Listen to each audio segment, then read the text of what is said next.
Doctor Sebastian Paul, അതായത് എന്തും ചെയ്യാമെന്ന ധൈര്യത്തിലേക്ക് SFI ഇങ്ങനെ കടന്നു പോകുന്നതിന് പിന്നിൽ, അവർക്ക് പിന്നിൽ കൃത്യമായ രാഷ്ട്രീയ സംരക്ഷണമുണ്ടെന്ന തോന്നലല്ലേ?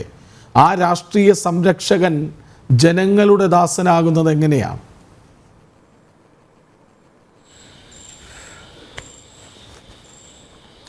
അല്ല, ഭവിഷ്യത്ത് ഭയപ്പെടാതെ എന്തും ചെയ്യാം, ഉത്തരവാദിത്വം മറന്ന് എന്ത് നിലപാടും സ്വീകരിക്കാം എന്ന അവസ്ഥ SFIക്ക് എന്നല്ല, ഒരു പ്രസ്ഥാനത്തിനും അത് ഭൂഷണമായ ഒന്നല്ല, ആരോഗ്യകരമായ ഒന്നല്ല.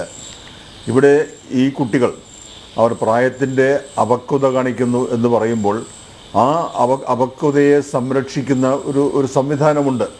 അത് ഒരു രഹസ്യമൊന്നുമല്ല. ഇപ്പോൾ കോളേജിൽ SFI പല അഴിഞ്ഞാട്ടങ്ങളും നടത്താറുണ്ട്, പല അക്രമങ്ങളും കാണിക്കാറുണ്ട്. അത് കഴിഞ്ഞാൽ അവർ അഭയം തേടുന്നത് അടുത്തുള്ള പാർട്ടി ഓഫീസിൽ തന്നെയാണ്. അതൊക്കെ ഇപ്പോഴല്ല, ഇപ്പോൾ ജയശങ്കർ പരാമർശിച്ചതുപോലെ ഞാൻ പഠിക്കുന്ന കാലത്തുമൊക്കെ ആ കാര്യങ്ങളൊക്കെ ഉണ്ടായിട്ടുണ്ട്. പക്ഷെ അന്ന് ഉണ്ടായിരുന്ന ഒരു അന്തസ്സ്, അല്ലെങ്കിൽ ചില നല്ല കാര്യങ്ങൾ, നന്മകൾ, അതൊക്കെ ഈ വിദ്യാർത്ഥി സമൂഹത്തിന് നഷ്ടപ്പെട്ടിരിക്കുന്നു.